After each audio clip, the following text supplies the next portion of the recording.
lagi-lagi.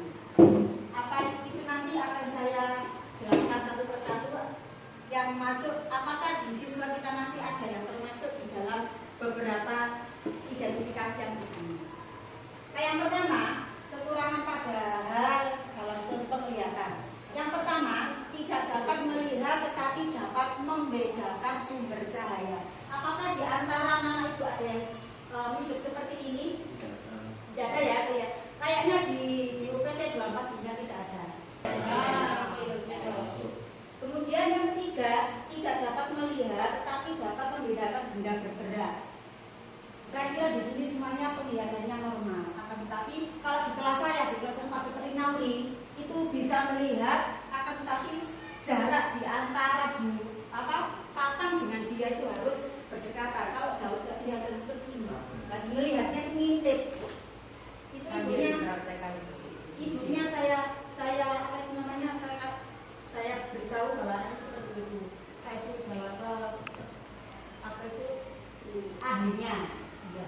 Kemudian yang keempat, hanya dapat membedakan gelap dan terang. Kalau semuanya ini tidak ada. Yang kelima, tidak dapat membedakan gelap dan terang. Yang tadi hanya dapat membedakan gelap dan terang. Sedangkan yang nomor 5 tidak dapat membedakan gelap dan terang. Ini nanti kalau ada yang terdeteksi, maka nanti di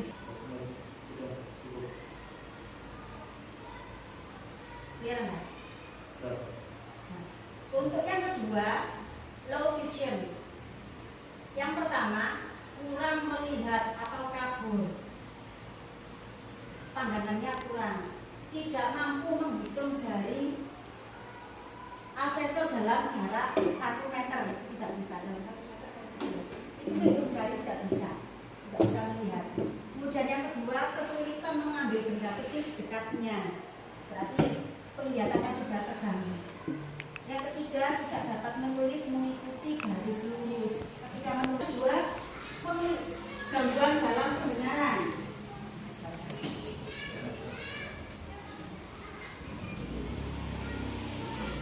Dalam gangguan pendengaran ini ada dua, ada yang menyeluruh, ada yang sedang, ada hanya sebagian.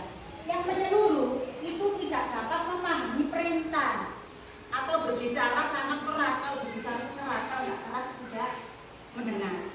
Kemudian yang kedua, ucapan kalau tidak jelas dan sulit dikali. Kayaknya ngomong gremeng, tidak jelas, kesana kemari. Kemudian untuk yang sedang, di level sedang, ini yang pertama tidak memahami perintah dalam jarak lebih dari 1 meter. Karena tadi kan pendengarannya tidak normal. Kemudian yang kedua, sering memiringkan kepala dalam usaha. Ada yang kalau nggak terlalu mesti kan telinganya ditengkengkan gini. Ya, itu berarti nomor 2. Banyak perhatian terhadap getaran. Ketika ada getaran itu selalu ingin mendengar, gitu ya. Kemudian yang keempat, tidak ada reaksi terhadap bunyi di dekatnya lebih dari 1 meter. Jadi ketika ada anak di sebelahnya atau kalau tidak dijauhi itu tidak ada reaksi sama sekali. Kemudian yang kelima, terlambat dalam perkembangan bahasa. 6, sering menggunakan isyarat dalam berkomunikasi seperti Bu Frida kemarin pakai bahasa isyarat. Kemudian yang ke-7, kurang atau tidak tanggap bila diajak bicara. Karena tak nyambung, tak mendengar sehingga tidak nyambung, tidak tanggap ketika diajak berbicara. Penulisannya skor seperti tadi sama. Bobotnya 100, tadinya 4, berarti kalau di sini terdeteksi berarti diisi 1, di sini skornya berapa, yang 4 kita isikan di sini 4. Tak tahu Pak Denny sudah itu apa belum? Untuk intelektual ini termasuk kemarin Raisa masuk di sini karena keterlambatan belajar kemarin. Semuanya tidak ada masalah untuk Raisa kemarin. Iya, kemarin yang kemarin keterlambatan dalam belajar hanya itu saja. Soalnya kemarin Raisa itu bisa melaksanakan instruksi, bisa bisa. Cuma kalau disuruh menghafal